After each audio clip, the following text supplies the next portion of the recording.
The base is dropped on a new edition of Soccer Down Here. Thanks for joining us at Anderby Brewing in Peachtree Corners.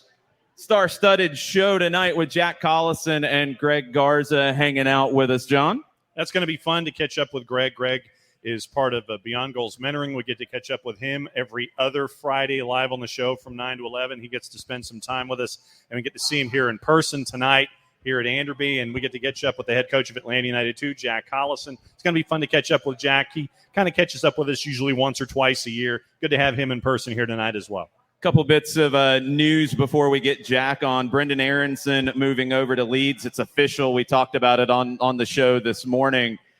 Kind of a no-brainer here. He was already linked with Leeds before. It's a huge opportunity for him in a World Cup year to go to Leeds, play for a manager, should be a perfect fit. He's been in this kind of a style, and expect big things for Aronson at Leeds. 5-year deal by all reports. Big transfer fee. Big transfer fee. You're talking 8 figures, 30, I think was the number that was posted.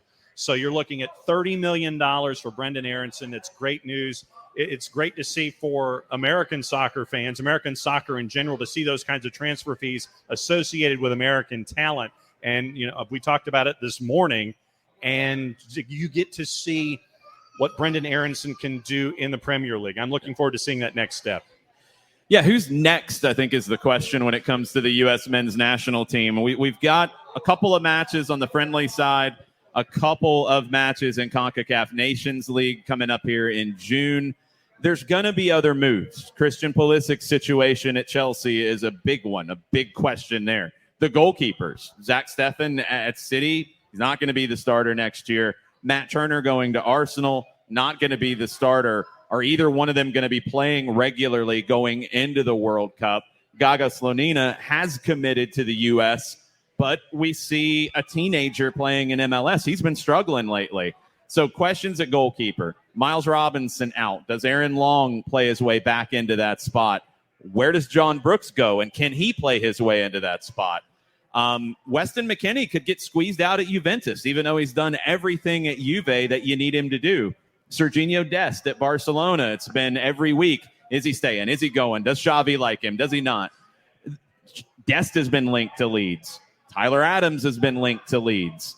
Obviously, American manager, that's what the English media is going to go with right now. Yeah. I get it. But Adams makes a ton of sense.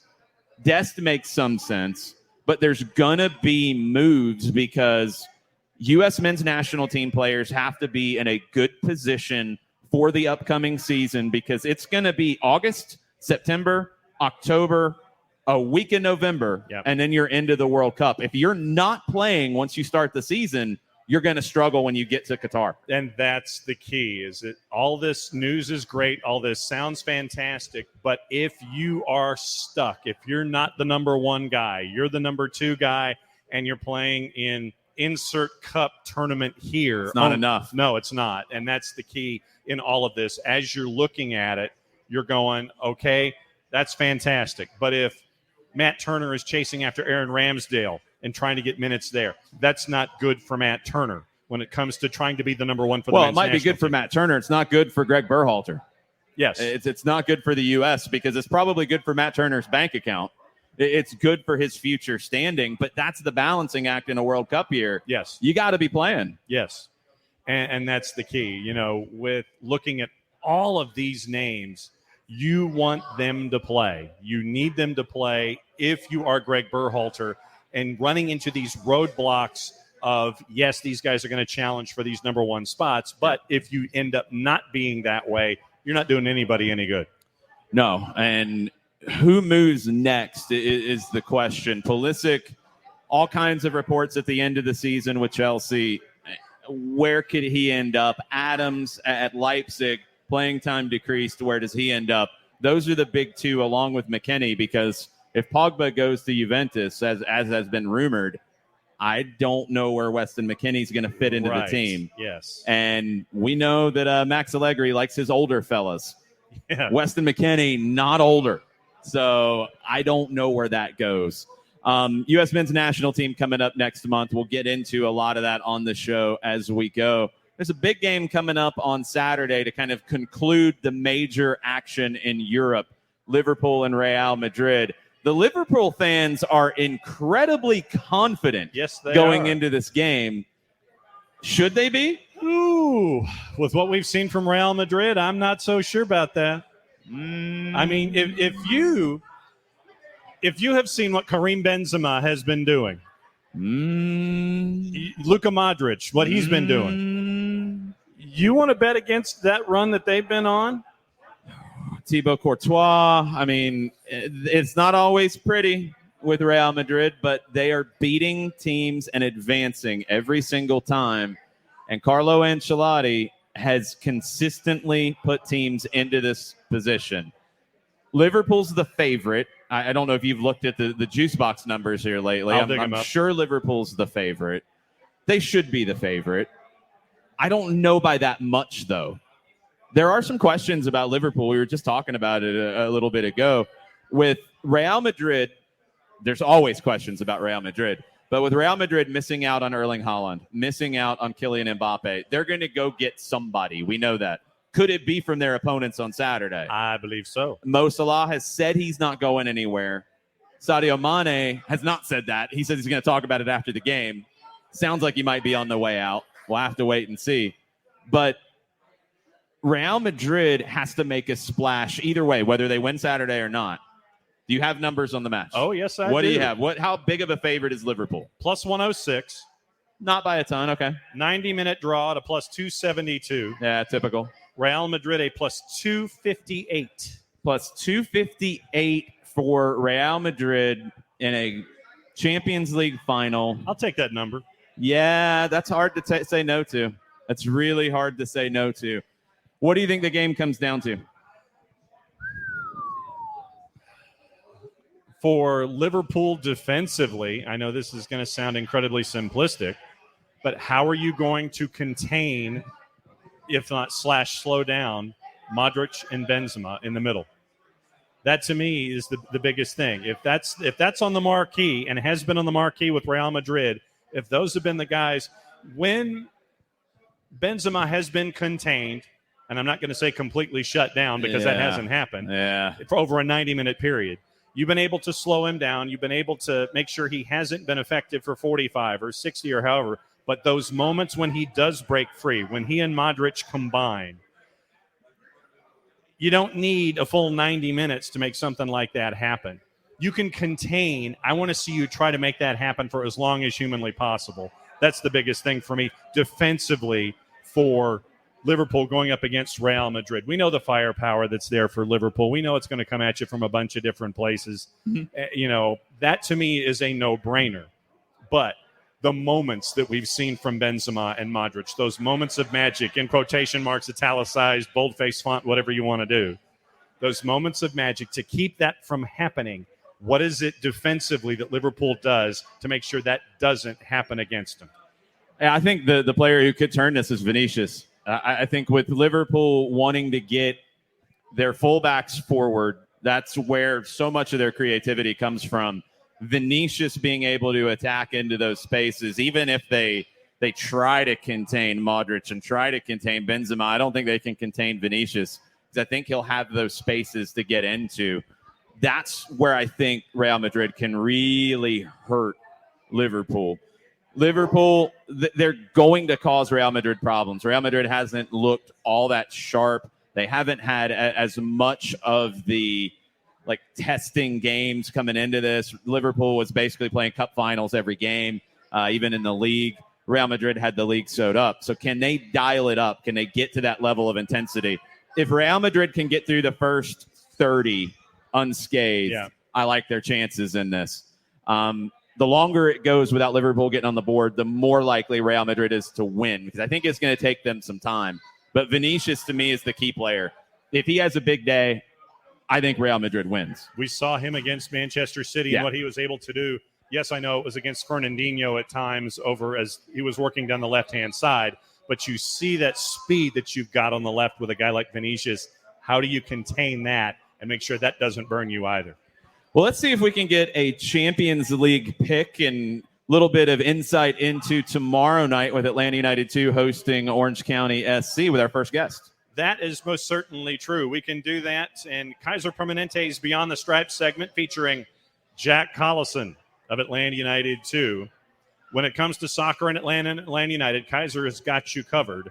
Jack Collison, our first guest tonight. Jack is meeting and greeting some folks right now. We'll get Jack up in just a second. Okay, well, then let me do the other read. Other read then. Go for it.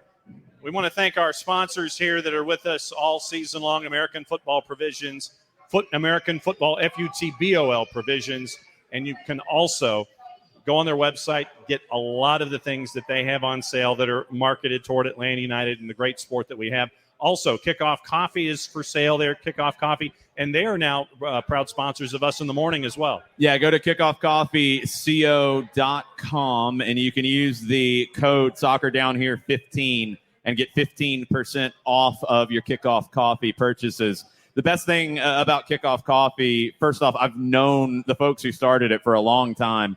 And what they do is they give back 10% of their profits to organizations that use soccer for youth development worldwide. So support a good cause, get some great coffee, get a discount because you're a Soccer Down Here listener. Soccer Down Here 15 at kickoffcoffeeco.com. Let's get Jack Collison up and talk a little Atlanta United 2 and Atlanta United, and maybe a little Champions League final as well. There he is. So you have your choice, sir. Which one would you like to go? There we go. So position number 3. We've got the right one up for you now. Position number 3 for Jack Collison. Perfect. Well, we were talking Champions League final. Do you want to make a prediction, break this game down for us? I mean, it's difficult. So I'm in a game called The Last Man Standing. Pick a team every week. If your team loses, you go out, and it's got down to the Champions League final with 4 of us left. Oh, I'm kind of torn. I really want Liverpool to do it, but I just feel like Real Madrid this season as a whole, it kind of feels like it's their year. I mean, Benzema's been unbelievable. Modric just keeps rolling back the years, doesn't he? And I just feel like there's something really special there. And I don't know. I think they'll find a way. I hope it's a goal full of finals and a final full of goals and just loads and loads of quality. Yeah, it's one of those. I feel like it's going to take Real Madrid a little bit of time because they haven't been in the level of intensity that Liverpool has lately. You know, they sewed up the league a while back, but they can answer anything back too. That's the thing about Real Madrid is, let's say Liverpool does jump out to 2 goals quick and Real Madrid's sloppy. I'm not writing Real Madrid off at that point. No, I don't think anyone can. No. Yeah. Especially, they're just a team full of superstars, aren't they? And you get with superstars, the big occasion, the big stage, you know they're going to turn up and they're going to be ready. And look, Liverpool have got the ability to blow anyone away with their attacking quality, the intensity. Some of the stuff they've played this year has just been a joy to watch. But as you said, you can never write Real Madrid off. And I think my heart says Liverpool, but I'm going to go with my head. I'm going to go Real Madrid win, hopefully extra time, hopefully 5-5, and a real good game of football. We can't have too much extra time because I got a game to call at the Benz at 7 o'clock, okay? Big one, eh? Not too much. So, all right. So if you're Jurgen Klopp, how do you stop Benzema and Modric? How do you do it? Take the air out of the tires on the bus. You're going to use that line? Klopp doesn't have a bus. I think the big thing with Klopp, I think if you go back to that final when they played Tottenham all their years ago, I think they kind of played it safe and almost just fell over the line. I think now with that experience and all the cups they've won in the past years, I think they need to really go for it, full throttle, be on the front foot, press, be aggressive, unleash them attacking players. I mean, Diaz has been so good, hasn't he, this year? What a signing. Pick up of the year. You can tell that Salah's obviously very up for it after the history of what happened before. He's put out some interesting statements so far. I think for Liverpool, go for it and just hope that obviously the guys at the back, Van Dijk, etc., are ready to kind of deal with what's going to come their way. I think the one thing that they need to be wary of, if they give Modric any sort of time and space in the attacking third, they give Benzema, Vinicius obviously seems to really enjoy these big games. Yeah. But I think for me, full throttle, front foot, heavy metal football, as Klopp says, and let's go and get the game won and done in the first half. I want to get into Jurgen Klopp a little bit because I'm a big Pep Guardiola guy. I love the way he sees the game. I've just enjoyed hearing him talk about the game. Klopp is somebody who comes from a different school of football than maybe is my favorite. The pressing, the pure transition game. But he's had to adapt in England, and I think he's really added a lot to his coaching style, his philosophy. What is it like for you as a coach when you feel the game a certain way? You know how you want your team to play, but the longer you get into it, do you start to think maybe I could go a little bit there, maybe I could add a little bit of that? Yeah, I think that's the beauty of the game. And a coach told me a long time ago, football coaches are the greatest thieves. They see stuff they like and they take it and add it. And for me, the mixture of Klopp and Guardiola is probably the perfect mix. I love possession-based football. I love teams who build from the back. I love teams who try and play. And obviously with Klopp, you get the complete just front foot. We're going to press. We're going to be aggressive. And I think one of the most impressive things about... Hey, there we go. We're back. There we go. One of the most impressive things about Liverpool, they really play the situation. You watch them early on in games. They're not scared for Van Dijk to take a touch and launch one 60 yards. Right. And for me, as a young coach and actually seeing teams do that, where I've got a real belief, I want the team to build from the back. I want us to be expressive and find the overload and take our time. But also realizing that Liverpool, one of the most successful teams over this past period of time, and they're not scared to put it in behind and push up and go and press. I suppose somewhere in between is probably the perfect place to be. But we're so lucky to have all these great managers at the moment. I mean, Mourinho winning yesterday was just, for me, growing up as a young Chelsea fan and sort of seeing him now go on and do the business at Roma was just fantastic. Obviously, Klopp and Guardiola are probably two of the most forward-thinking, probably the two have really taken the Premier League on and took it to a completely new level. So for me now, I'm always looking at things I can steal, things I can implement. And I suppose the beauty about my job where I'm in, we talk a lot about the fine margin of development and winning. And obviously at the moment, we're not winning too many games, but where we've got that kind of, I suppose that period where there's not too much pressure on winning the games, we're allowed to try things. And it's great now, obviously being able to try and implement little tweaks and things that maybe people don't really see, but something we may have worked on in the training ground. So, yeah, it's a joy to watch these guys in action, and I'm picking up all I can. So then who are you thieving from? Who, since you started your coaching career, who have been those guys that you sat there and you're like, ooh, I like that? You pile that away in your notebook or whatever, you're writing things down and up in your mental Rolodex. Who are you looking at, and who are you taking those kinds of ideas from? I think for me, the beauty about being an ex-player, and Greg will probably explain it in even more detail, is getting to work with some phenomenal coaches and seeing how they are on the training pitch, in the meeting room, around the training ground, dealing with defeat, dealing with victory. And I mean, as a young player coming through, I got to work under some wonderful coaches. And I'll give you some examples. I mean, Sam Allardyce, for me, his attention to detail, the way it set you up, in terms of making sure every player knew their roles and responsibilities in possession, out of possession, incredible. So no wonder why he got success. I had a month on loan with Eddie Howe at Bournemouth, and obviously he's doing such a great job at Newcastle now. Great to see, but his training sessions were just amazing, intense, fast-paced, full throttle the entire time, and it's something I enjoyed as a player, and now I try and input into my team. And probably the biggest influence as a coach was Gianfranco Zola. Incredible player, probably one of the best to ever play in the Premier League. And as a Chelsea fan, I was actually able to go and watch him as a kid growing up and see him in the flesh. And I just remember when he came as a coach, we were so excited. And actually, funny story, first day of training, he joined in and scored the most ridiculous goal you've ever seen. Ball's fired him, he's turned and he's dinked it over Rob Green from 25 yards. And we've stood there and applauded. It was amazing. And he was genuinely sorry. He apologised. I think he kind of lost track of where he was. But just for me, I was a young player coming through, sort of in and around the squad, not really playing. But he took time and care for everyone. The starters, he knew they'd be happy, but the young players, maybe with potential, myself, James Tompkins, Avon Hines, Freddie Sears at the time, after every session, we'd be doing extras. And not with one of the coaches, with the manager, with Zola, practicing free kicks, control, passing. And then what we found over the months, he slowly managed to get us in the team. And by taking the extra time and the extra care and and making sure we were happy as people and as young players. We were in a place where we'd run through a brick wall for him. And now as a sort of coach working with young players, just trying to have that extra care and trying to find out what's going on, not just on the football pitch, the training pitch, but away from their lives, I think has a real benefit. And that's certainly something I'll take from him and obviously try and input into my sort of coaching philosophy and style. What was the first moment when you were in your playing career that you thought about doing what you're doing now? Well, the wife's over there.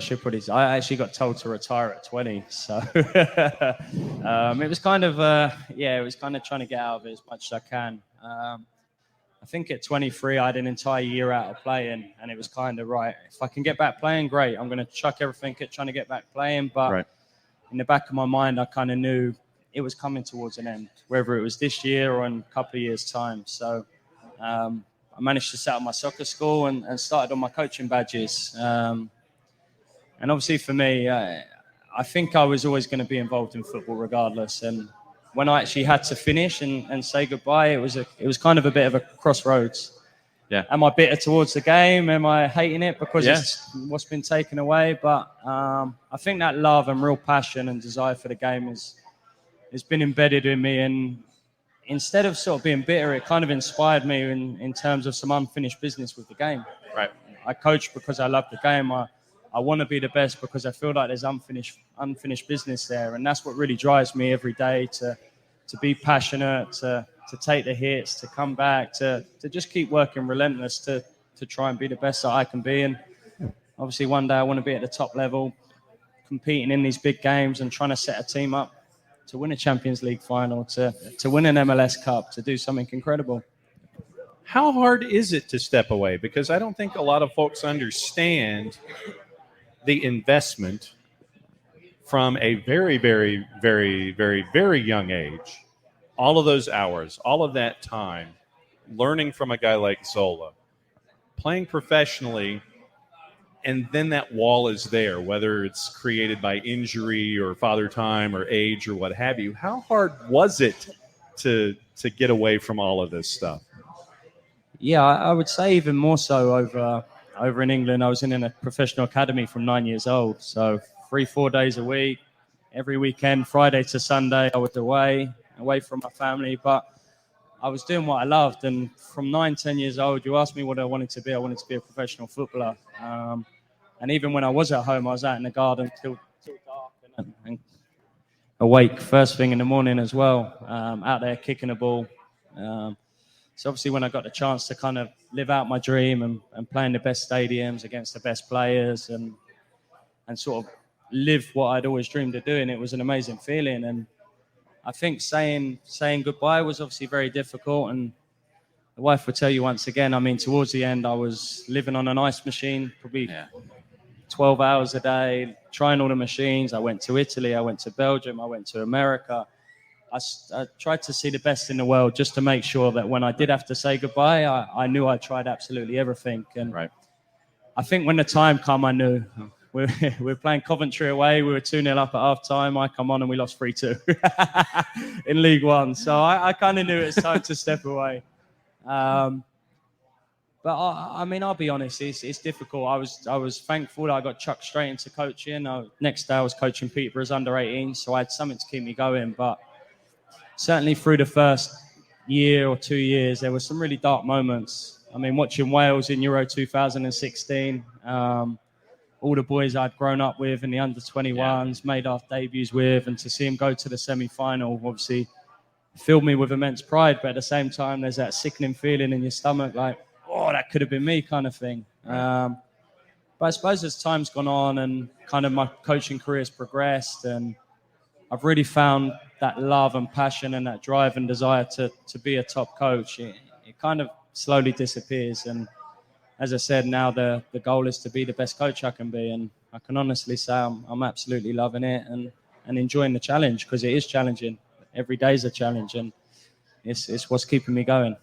And you're in a situation now where you're able to pass some of that on. I think the coaching side on the field, obviously, it's what we always focus on when it comes to developing young players. But I think that off the field side and that mental side, what you've been through as a player, passing that on to the young guys that you're coaching now, it's got to, make it feel like a little bit like it's worthwhile to you, in a way. Oh yeah, 100%. I mean, I think one of the reasons why I started coaching, because I felt I was in a really good position to kind of pass on that wisdom through experiences, et cetera, et cetera. And I mean, by 23 years old, I had been a young player up and coming, a hot prospect, broke into the first team, been injured, been out of the first team, had to fight my way back, been sent out on loan, dealt with relegation, won a promotion. So in terms of ups and downs within such a short period, I experienced an awful lot. So now it's kind of, I'm in a position, I don't think I'm too old yet. I still think I can hang with the youngsters. But in terms of being able to kind of relate with situations they're in, I think that experience is vital. And look, it might help one or two. And if it does, great. And if it doesn't, hopefully there's other people who can kind of help them through them periods, because any coach would tell you so much of it now is the mental side of the game and creating a positive environment, an environment where these guys can thrive. Because, look, they're going to get good coaching, they're going to find their feet eventually, and trying to create that environment and set them challenges and create them little speed bumps for them to kind of build that resilience is kind of more of a challenge now, especially as a young coach working with such a young group. Because in these games with Atlanta United too, there are those moments where you've got an 18 with kids who are 18 or 17 or 16. 18 might be the older guys. Yeah, really, I know. And you get to tap that U18, that U17, that U16 on the shoulder and sit there and go, hey, go. Like you got to do in Keyworth. You've been there. What's it like for you to sit there and tap them on the shoulder and go, hey, get in there. Go, instead of go warm up, it's like, all right, it's your turn. What's it like to see that moment, that first moment for that you player to get out there and actually get some minutes against some hardened professionals? Yeah, I suppose that's one of the real perks of the job, to see kind of that process. And I think with me, I was very fortunate, obviously, working within the academy first with the under-17s. So pretty much all the boys that we've managed to give debuts to through the academy, I've worked with at a younger age to see that progress and development over the past 2-3 seasons. And now to be in a position to say, come on in, go see what you made with the big boys is a wonderful position. Let me switch you over to mic 4. Yeah, there we go. Go to 4. And turn you up. There we go. There we go. There we go. Here we go. We in? Yeah. There we go. But then I suppose on the flip side is kind of earning the trust and then being in a position to also let them know when they're not doing enough, or they need a kick up the backside, or to try and have that difficult conversation with them to kind of get them to that next level. But I suppose that's the beauty of the position that I'm in at the moment. And it's great. And I love nothing better than watching these players develop. And I suppose one of the real highlights of this short coaching career so far was seeing Caleb Wiley come on at the bends and sort of score his goal. It was wonderful to see. Yeah, seeing guys like Caleb, seeing guys like Noah Cobb on that train now, somebody like Mejia away with Peru's national team, Reyes going to Chile now. What are the things when they get that moment, whether it's going to the first team, whether it's going to a national team or a youth national team, what are the things that you try to share with them about that experience to help? What are the kind of conversations that you have? I think the big one with these young boys is, firstly, try and make a good impression. You probably only get one opportunity to make a good impression with the big boys. And sometimes it can be a challenging environment for them to be in, but it's a real test of them. And you'll see the top players will thrive in that environment. And it's about us as these sort of development coaches saying, come on, you're ready. Don't hold back. You've got to go out there and you've got to make an impact. And as I said, the ones who really do and embrace it and take on the information and find a way to go on to the next level, they're the ones who are successful. And I suppose for me, it's just being in that position to kind of say, right, you're ready. Come on. Don't go up there and play it safe, because you might only get one chance. Right. And that one chance might be enough. But if you go up there and you do it right and you commit and you come back here with no regrets. And look, if it doesn't work out, no problem. But as long as you can say that you've gone up there and give it your absolute all, then that's fine. So what's it like when that player who gets that first tap on the shoulder and the light board comes up and they go out there and they see for themselves everything that has been invested, with you or with whomever has been a coach? And it could have happened to you. I'm sure you had that moment as well. When that light board goes up, you go out, you perform the way that you've been told you can, and then they come back to you for that initial feedback and that big smile on their face and all that kind of stuff, where you can sit there and say, see? What's that like to sit there and have that see moment with that young player? No, that's the beauty, and that's, as I said, the position we're in. That's probably the real enjoyment factor that we get out of what we're doing. It's why we wake up early. It's why we put in the work, we put in the hours. It's why we're taking a lot of hits results-wise this year, because long-term we see the bigger picture, and it's great to see Caleb doing it. And obviously with the injury to Gutman, he's going to have a real opportunity to try and stake a claim for a regular spot now. For me, I don't think Noah Cobb's too far off. No, I don't either. I think he's ready to go up there and make an impact, and that's the beauty. And even now, watching back some of the West Ham games this season, there's kids I worked with over there at under 16, under 18s, and to see them making their debuts and to be able to send them a text and say, look, well done, I'm really pleased for you guys, is magical. And I think there's nothing better as a coach seeing these players go up there and embrace it and thrive. And look, hopefully these kids are going to go on to even bigger and better things. And that's the beauty of the job. So you've been in the U.S. for a while now, and you've seen how kind of the youth soccer development side of things works, whether it works well, whether it doesn't work well. It's a little bit of both at times. What are some of the things that you like about the youth soccer setup in the United States, and what are some of the things that you'd like to see change for the better? Good question. It's a safe space. You don't have to worry about getting in trouble here. No, I mean, for me, one of the first trips I took with my academy team was to Dallas. Yeah. And to see 50, 60 teams playing, to see all these kids playing, it was just like, wow. There's so many talented players in this country, and now it's just about finding a way to kind of glue it all together. And because America can be a real powerhouse in the world of football, the world of soccer, without doubt. You look at the sheer size of the country.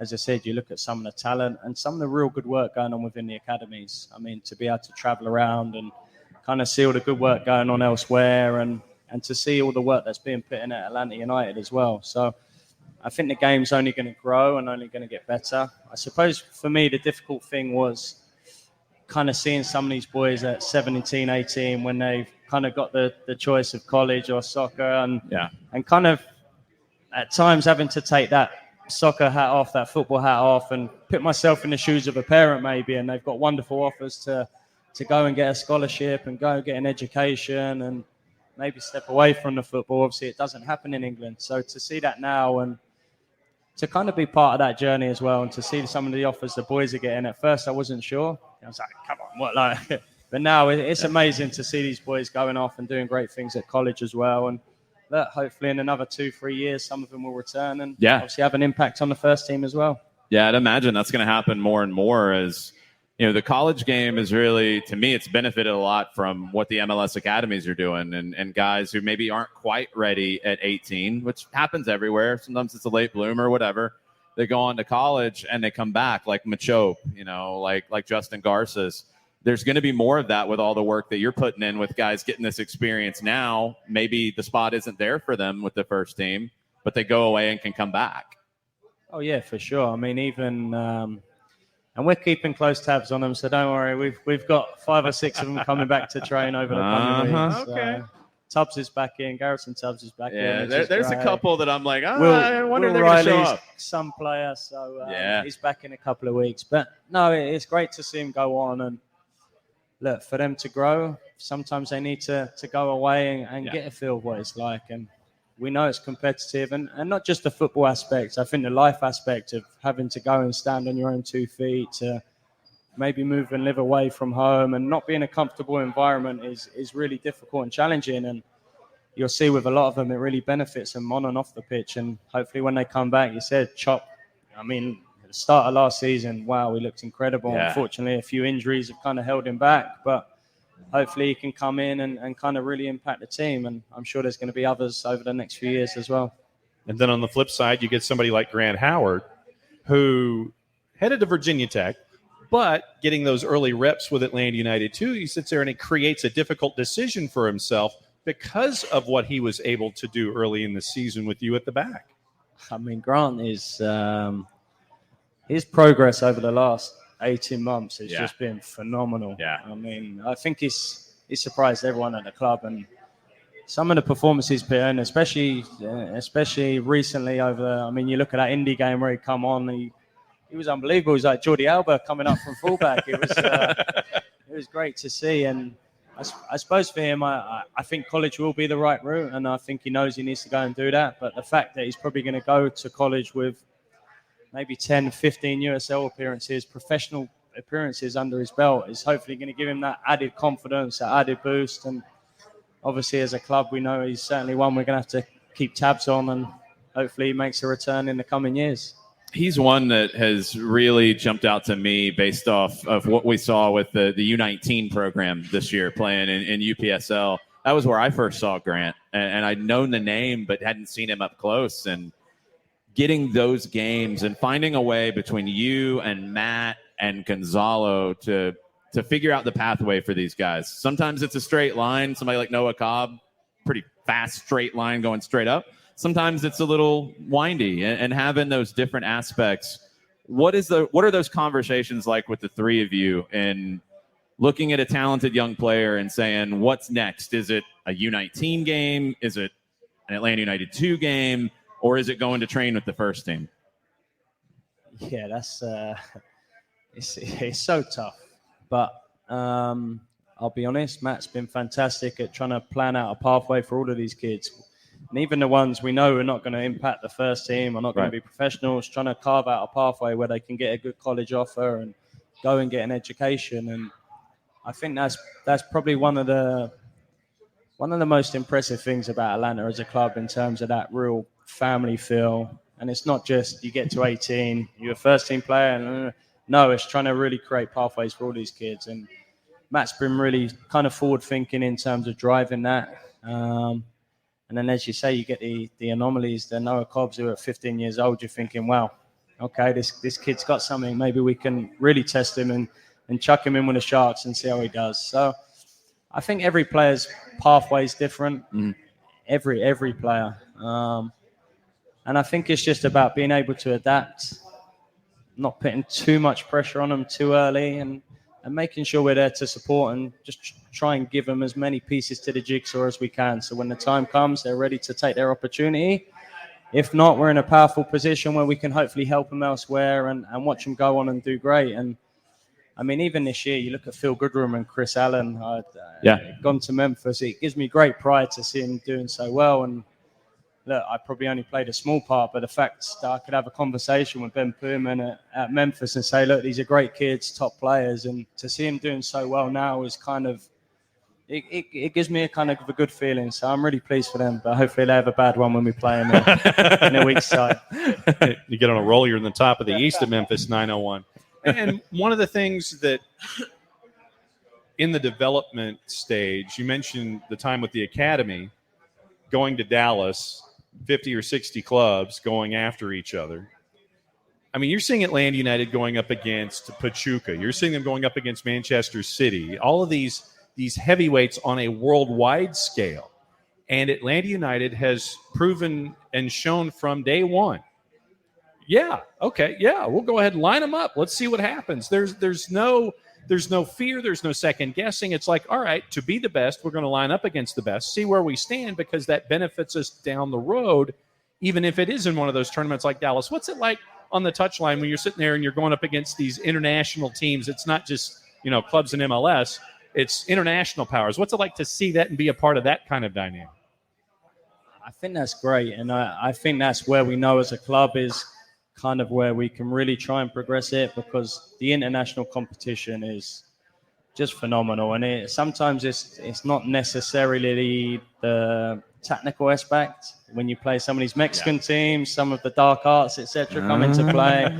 But it's great development for these kids. And then they get to go and play at Man United or a Manchester City, and to see some of the top kids, not just in England, but in Europe. Some of these kids are playing for their country at 14, 15 years old. And I think to see that they can compete is something we as a club try to do, to try and create that fearlessness where whatever stage they're in, whatever situation they're put in, we want them to go and compete. That's the big thing. And I think to see that they can actually compete and not just be there to actually make an impact is really great for them and great for their development. And it's these little things that they might take from playing a Mexican team, from playing an English team. And then when the time comes and Gonzo says, right, Noah Cobb, you're about to go make your debut in front of 60,000. Are you ready? And hopefully it's all these little pieces that kind of give him that base and kind of, I say a lot, the pieces to the jigsaw to make sure he's ready to go out there and he's ready to swim.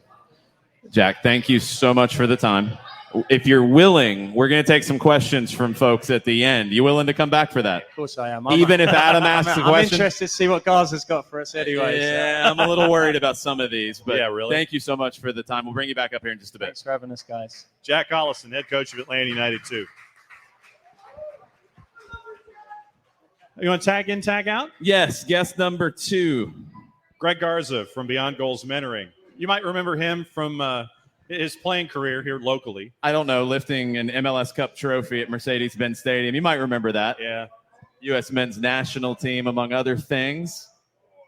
Regular guest of soccer down here. That should be on the business card now. There you go. We're good to go? Yes. When you listen to what Jack is saying about development, and I know that when you and Michael Parkhurst with Beyond Goals get to have these conversations as well about growth as an individual and as a soccer player. When you get to hear what Jack is able to do and compare that at the same time to what you and Michael are doing, what's it like to see both of these lanes of traffic working toward the success of young players? It is absolutely essential to their development. More importantly, I think even more so for I think the most important thing that I always tell young players that are going through that process of development is to ask as many questions as you can. You take the likes of Jack, who has been through the whole entire youth player process and made it to the big leagues and within the EPL and had a very successful hundreds of games in the best league in the world, right? So, he's someone for these younger kids to not only look up to, but I mean, even the kids that we also have on the twos that we do mentor is sit down and ask Jack to have a cup of coffee, right? Ask as many questions as you can to him and learn from him, not only the physical part of it, but probably more importantly, the mental aspect of it, right? How he was able to make it last, how he was able to create a successful path, not only for himself, but to keep himself there, for a longevity of a particular time. Yeah, the mental side of it. I mean, it's something that, honestly, the first time I remember this conversation coming up in the United States was Landon Donovan when he said he wanted to take a break. And it wasn't received very well at the time, whether it was the fan base or the manager, Jurgen Klinsmann. They didn't care for it. It's becoming so much more of a talking point in not just a senior team, a pro team, but player development. And I'm sure it's something that kind of sparked you and Michael's idea to start Beyond Goals. Most definitely. I think one thing, this is my personal opinion, right? Is one thing that Jack touched base on was traveling to Dallas and seeing so many teams together, playing, whether it was the GA Cup or whether it was the MLS Next Cup or whatever it is, the former Dallas Cup that is the Nationals. And I think not only within the mental aspect of it, but just more so trying to find opportunities to really bridge the gap from so many different other communities within the United States. I think that is when soccer within this country will ultimately grow. Yeah. That's my personal opinion, not only within the mental aspect of it, right? Because that has to do with so many kids that don't necessarily have the same opportunities as others within within the United States. And even though it's not talked about enough, but that also affects the mental state of a lot of these kids, whether they are turning 13, 14 years old and not having the opportunities that others are, that affects them mentally to maybe give up, to maybe not continue to chase those dreams. And I wish it would be something that was more looked upon to create more opportunities for these kids, from all other different types of communities within the States. It was a really There was a really interesting interview today that the Charleston Battery posted with Chris Duvall. And Chris talked about his kind of experience with sports psychology. And he said, I don't believe in it. I never believed in it, nothing. And Jesse Marsh really kind of pushed him to do it when he broke his leg. And it changed Duvall's career. This stuff is just, it's not something we talked about in the game before. I mean, it was rub some dirt on it, get back in, don't worry about it. Oh, you're tired, don't worry about it. Oh, you're feeling pressure, man up, that kind of stuff. And now I think we're getting a better understanding of how the mental side, if it's addressed correctly, can improve the physical side. And I think, that might be a question for Jack as well. But I know when I first signed with Sporting Lisbon, it was something that was automatically implemented to the process of becoming that professional soccer player.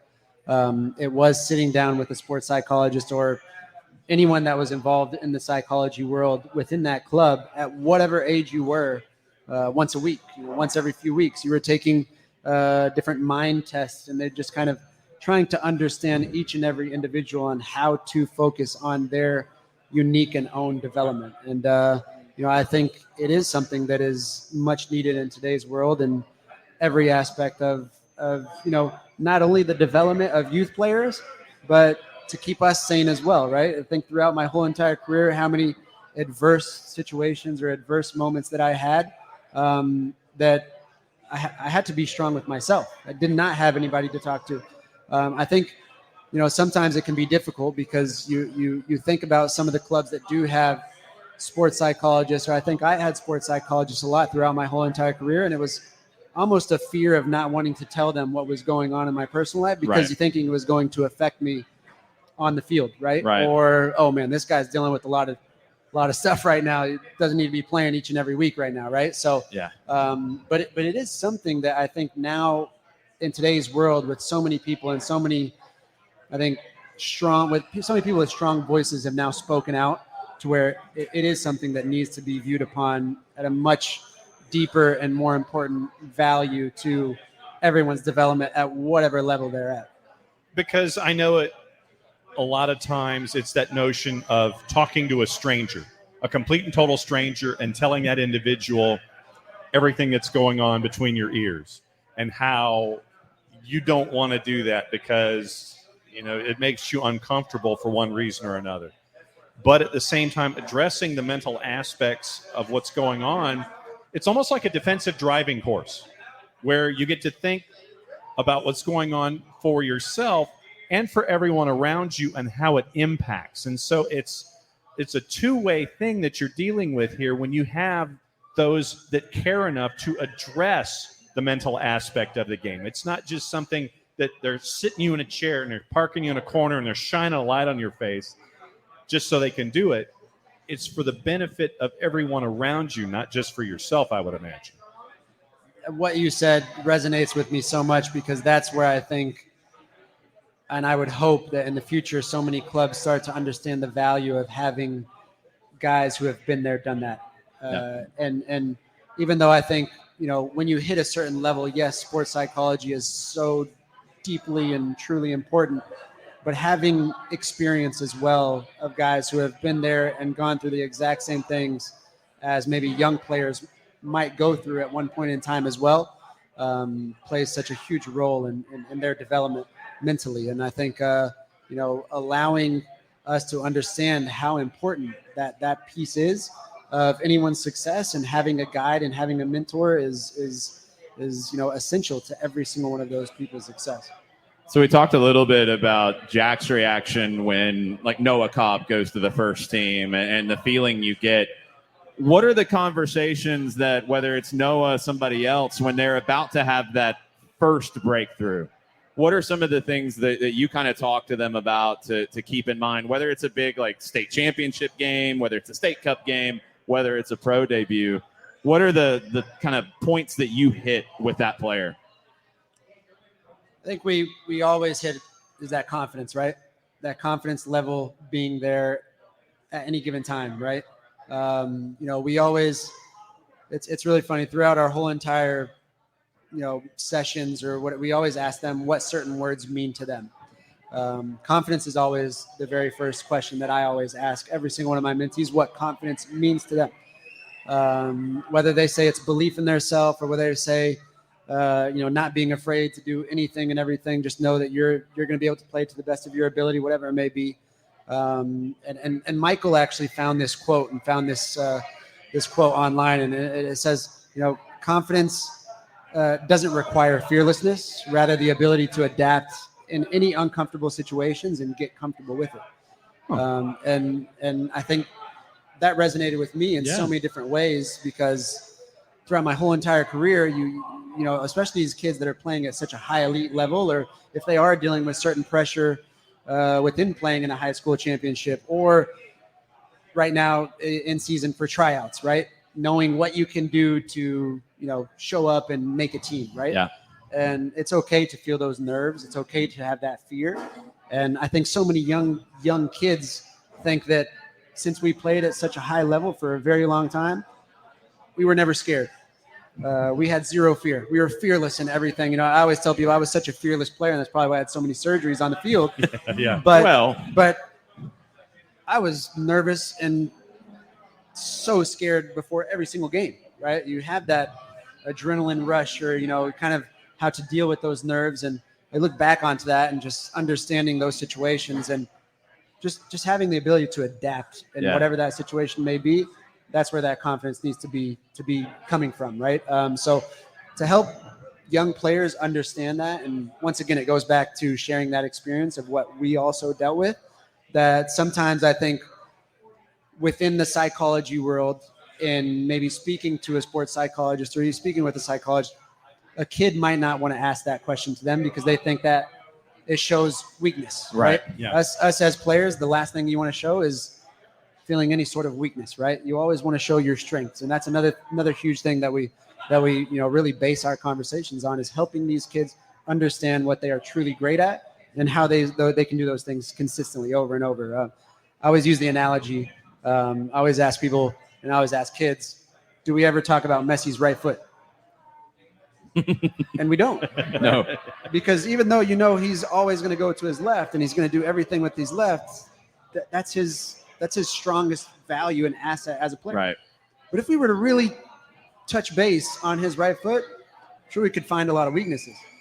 Yeah. But those strengths, they completely overshadow those weaknesses. And I know myself, I was very self-critical of a player that I was. There were so many times where I probably rather focused on my weaknesses rather than I did on my positives and my strengths. And I think sometimes in, having the pride of knowing what you are truly great at and helping these kids understand what they are really great at instead of complicating and trying to do other things that they aren't great at, really helps them understand the type of player that they can be.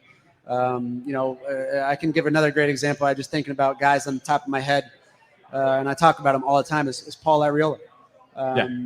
Captain of the Gold Cup squad who wins the Gold Cup this last year, the past year, and someone who has now been a consistent player on the national team and killing it with Dallas right now, with him and Jesus Ferreira. But, it's interesting to see whenever I saw Paul play for the very first time with Club Tijuana, and he just signed, 17 years old.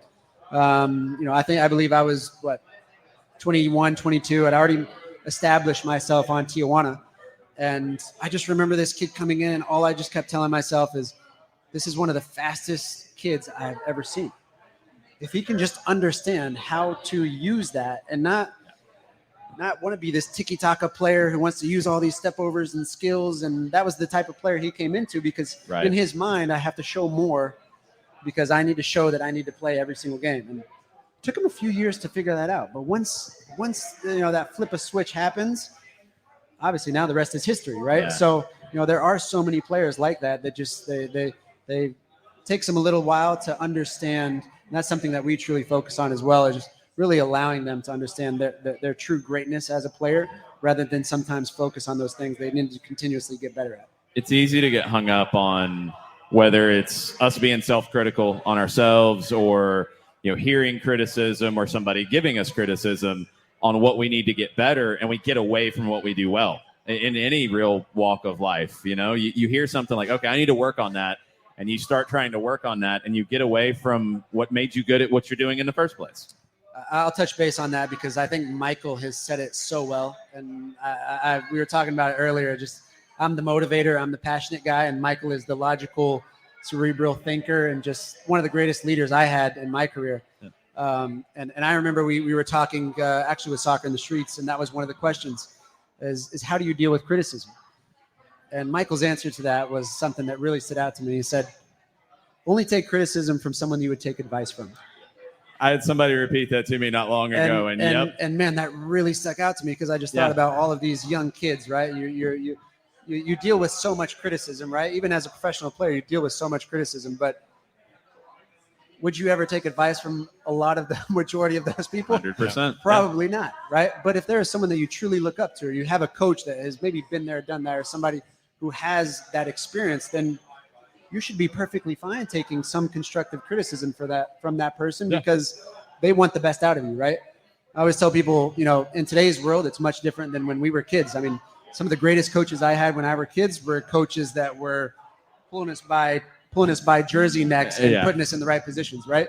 But those were some of the best coaches I had because those were guys I would probably definitely take advice from because those guys might have played for their national teams, or you saw yourself within their person, right? You followed their dream that they had already lived. And so I think, that's a huge, something so important, something so valuable that Michael, he's one of the greatest thinkers that I know. And I mean, that's how he played the game, right? He always talks about the attributes and the greatest strengths of any great center back, Van Dijk, and, Michael had none of those traits, the smallest center back I've ever seen. But his mindset and the way he understood and knew the game. And it just, we always joke about in the locker rooms is that everybody is the way that they play, right? The way that they are off the field is really how they play on the field. Right. There's only a couple guys like Joseph Martinez who have the biggest hearts in the world off the field and are complete animals on the field, right? There's only a few guys that can do that. Yeah. But that's a talent of his own. Yes. But it's so interesting to see, just how Michael is even off the field and how that correlates and translates so much to how he is on the field as well. What else did you learn? You mentioned how Cap is one of the best leaders that you've ever seen. What else did you learn from a guy like Michael Parkhurst? And then not just necessarily on the field stuff, but it could be off the field stuff as well. And then what else resonated with him from the time that you guys were together? I think I had an interview, I want to say with Brittany Arnold, maybe halfway through the season of 2017. I think is when we both got chosen, and myself, Michael, and Miguel just got chosen to the All-Star team. Yeah, that's right. And I just remember asking me a specific question about what Michael meant to the team as a captain. And, I look back and, Michael was never the rah-rah. I had great captains throughout my whole entire career.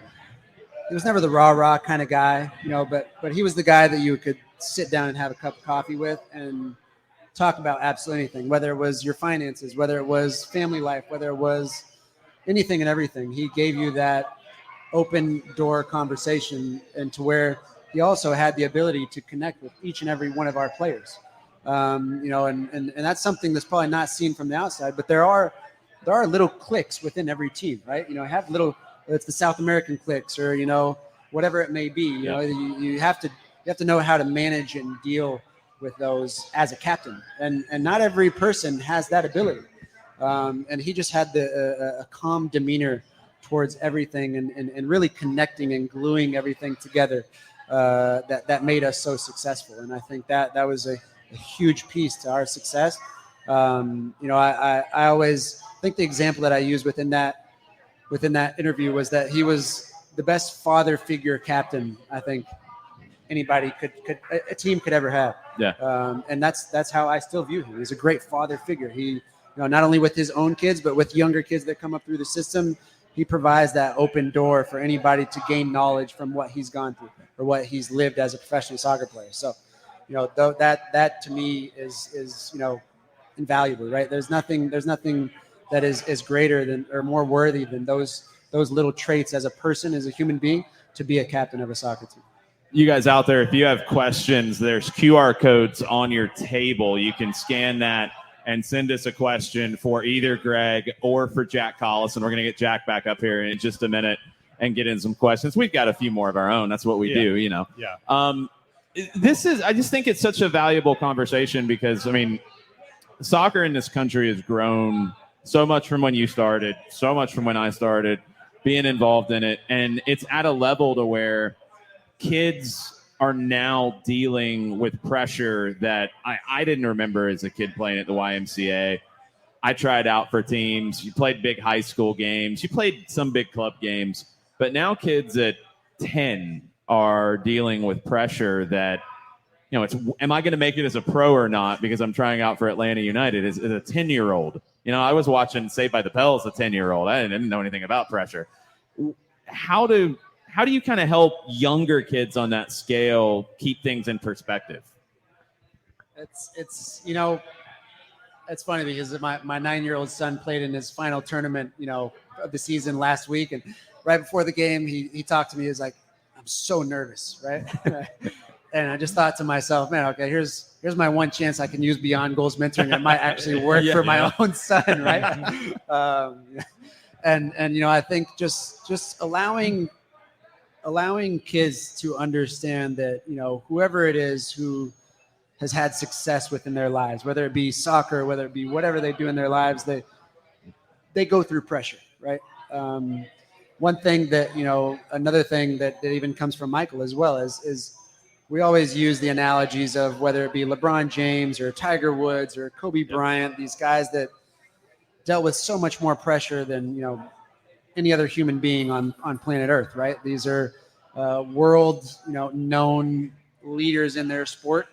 And how do they cope with that pressure? And, I think even with our Atlanta United boys or even kids that are in high school or, dealing with whatever type of pressure they are dealing with, is helping them understand that pressure has been earned, right?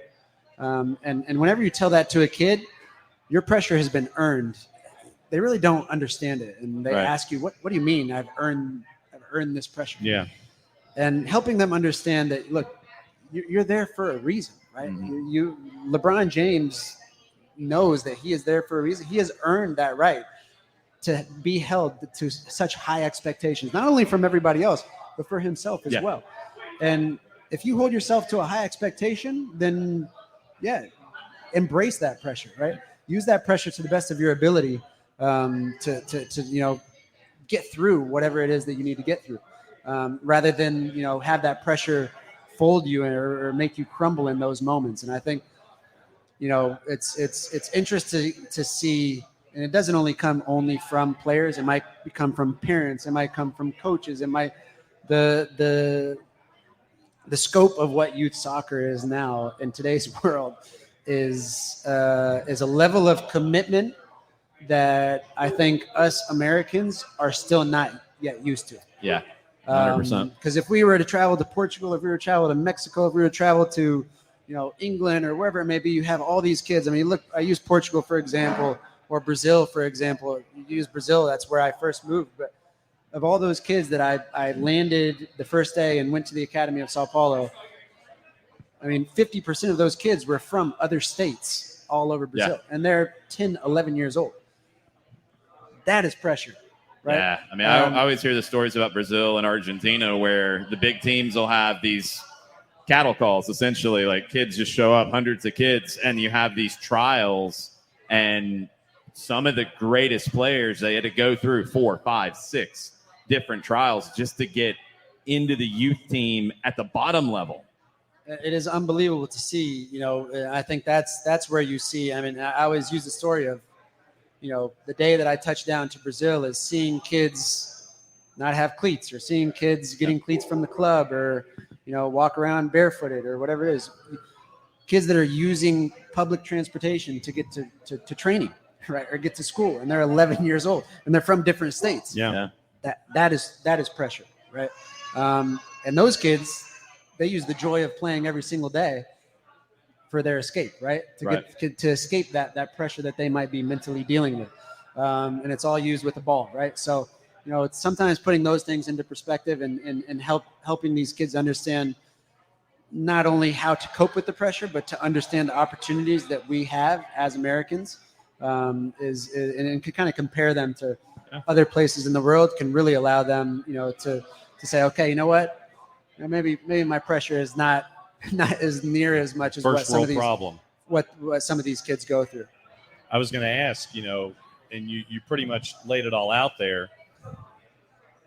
When you relate the stories about Brazil to an American team, what's their first reaction when they hear that stuff? It's like, did they sit there and they go, "Oh, come on, man"? Did they give you that, or does it compute what pressure means in other countries? Does it compute sometimes? I love speaking motivationally to whether it's troubled kids in middle schools or high schools or even elementary schools, and that's something I've always done throughout my whole entire career, and being involved in the community and trying to help that next generation, whatever it is that they're doing, whether it's soccer or not. I truly hope that it does resonate with them, and what I have felt, it does, because the first example, and whenever I speak to schools or whenever I speak to soccer players that have a certain opportunity, I always ask them if they have a game console at home, and I can guarantee you 99.99% of them have some sort of game console or have a cellular device that they play whatever game it is on their phone. 99.99% of them, right? And when you use that example of Brazil, of these kids using public transportation and getting to training, that maybe being their only way out of an underserved community, which is the favelas, or you look at all these different guys from the likes of guys that I got to share teams with Oscar or Casemiro, or these guys that grew up through the same academy, and really see these guys develop and understand the value. I mean, for me, that was the biggest value of me moving there, was not only realizing, okay, holy crap, I really suck at soccer, but also just growing up and maturing as a human being and as a person, and realizing the opportunities that I had in front of me. And I think that lesson that I learned probably made me the professional soccer player that I was each and every day. I didn't take it for granted. I understood the responsibilities and the accountabilities that came along with it, because I learned it from such a very young age. And I think, us as Americans, if we can continue to help kids understand those same values and morals of life, then, the more we can create for ourselves, as not only as a soccer nation, but also for these next generation kids as well. So we're going to open it up to questions from you guys out there, you guys watching on Twitch. We're going to see if we can get Jack Collison back up to take a few as well. There we go. I got a few. These can get random sometimes. I think, Greg, you've been part of this before. This is great. Questions can go all over the place. I know there's a few folks here who are good at that. I'll get it started with one. All right, hold on. We're getting the mic set, John. You're twisting them all together now, and I'm confused. Hello. Okay, let's see if John's mic can work now. There it is. All right, so I'm going to start it off with a very random one, but kind of playing off a lot of the conversation we've had tonight. Motivation. And I'm a big music person, so when you need to listen to a song to get motivated, to feel good about what you're about to do, what song do you pick? Queen, Don't Stop Me Now. There we go. Okay. There we go. That's a good one. Good call. How about you, Greg? Mine's not going to make any sense, man, because Ronaldinho was my idol growing up. So I listened to any Brazilian song that was my playlist. It was all Brazilian music. When going from the bus to the game was only Brazilian music. I think also being there from a very young age, but just looking at the national team when I was a kid and how they would walk into the games just with their drums or whatever it may be, playing the little cavaquinho, the little mini guitar, and whatever song it was, it didn't matter. What about you, John? Well, for me, it was probably something either from Rush or Foo Fighters, depending on Rush or Foo Fighters. Come on. Okay. Nice. Yeah. What Foo Fighters song do you pick? Anyone. Oh, you sit there and you just get locked into Taylor Hawkins, just the beat and Dave Grohl, and just the whole riff of the whole thing. Okay. Go by Pearl Jam is the one I There probably you go. with. Okay. Run through a wall with that. Yeah. All right, your turn for a random question, John. When we were all growing up, we all had posters on our wall of athletes that we looked up to. For me, it was Hank Aaron hitting 715. There's this iconic photograph from Sports Illustrated of the swing and the follow-through as he's making contact and the ball's going over the fence. So Hank Aaron was my first poster on my wall. Who was the first poster on your wall? What player was it? Greg, as you're already laughing. It was probably a baseball player. It was probably like Greg Maddux Okay. or Randy Johnson. Okay. I'm just trying to think of somebody who played for the Rangers. Pudge Rodriguez. Okay. Oh, Pudge Rodriguez. That's a good call. It was not a soccer player. I'll tell you No. that. What was the first soccer player that you looked at like that? Myself? Yeah. Ronaldinho for sure. Ronaldinho. Okay. Jack? Ooh, good one. Probably for me, it was Frank Lampard. Okay. And then it was great as I got older. I was lucky enough to play against him and watching his journey from West Ham to Chelsea. And it was quite funny, actually, because he lost his mum whilst he was still playing. And when I lost my dad, he actually reached out and spoke to me and took time to kind of do that stuff. So it was great to actually get to know him even more as a person. And thank God he kept Everton up. I was so happy. So it was nice to be able to send him a text and say, great job. But yeah, for me, Frank Lampard, goal-scoring midfielder, proper player, proper person. I think when Jack says that, it's like we tell that to all the kids as well, right? I had Ronaldinho's cleats as a kid, right? Yeah.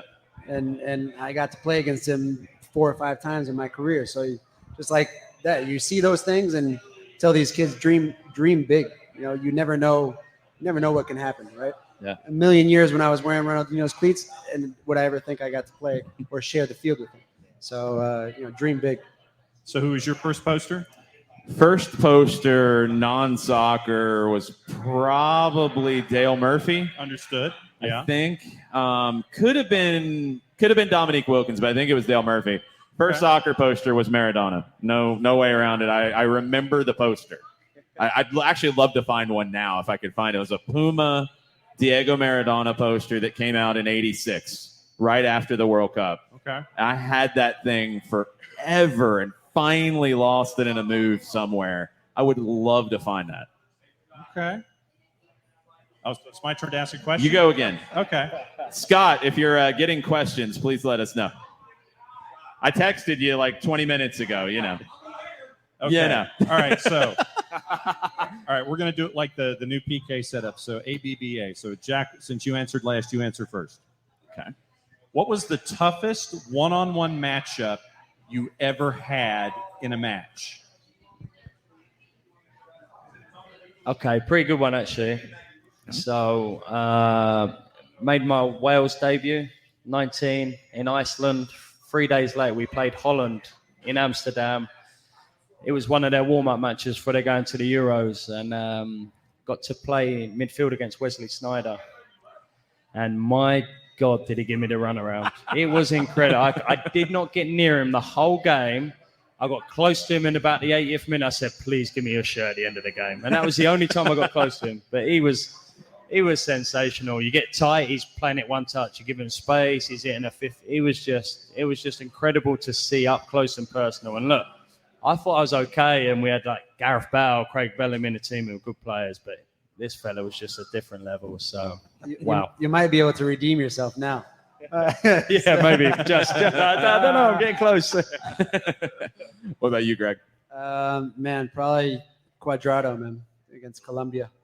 Okay. I think that was probably one of the games to where that Our Colombian friend whole back night. here is very excited. You know, James Rodriguez would really drift out White Ride. They would, try and create a 2v1, but I mean, I think just seeing him in front of me, this guy, a gazelle, man, just the way he ran to give myself a few extra spaces of time to think, or it was every time I touched the ball, I was fouling him as quickly as possible. Toughest one-on-one matchup you ever had? Jeez, nobody you're going to know because I didn't play at any kind of a level you're going to know any of these people. I'll actually give you a funny one. In our state tournament game in high school, I was playing central midfield. I usually played on the right, but we had an exchange student from Germany who got pulled away for some trip. Of course, our biggest game of the year, we lose one of our best players. So they moved me into the middle, and I'm dealing with Woodward Academy, and the guy that I was dealing with defending had a twin on the team. And he didn't have numbers on the front. So I would look up and I'd be like, wait a minute, there's one over here and there's one over here. Which one is mine? It was the hardest job I've ever had on the field because I didn't know which one was mine. And of course, the guy ends up scoring the goal that knocked us out. Not your fault. I had the other one, okay? Yeah, I had you the other You twin. had the other guy. You had the other one. Ridiculous. The other one. Twins should not be allowed on the field like that. Especially when you don't have numbers on the front. No, not at all. Scott, do you have questions you would like to throw? Uh-oh. Then you can ask the first. I knew it was going to be. Uh-oh. I knew it was going to be his. It's his question. So it is so not my question. I can't put that into proper words for you, Greg. This is a special. This. Oh my. Go on, Ron. All right. Out loud. All right. So this is for Jack, and this I was requested to ask this question first. Uh-oh. Yeah. So are you ready? Are you sure? Always ready. What's the most embarrassing thing that's happened to you in the physio room as a player? Well,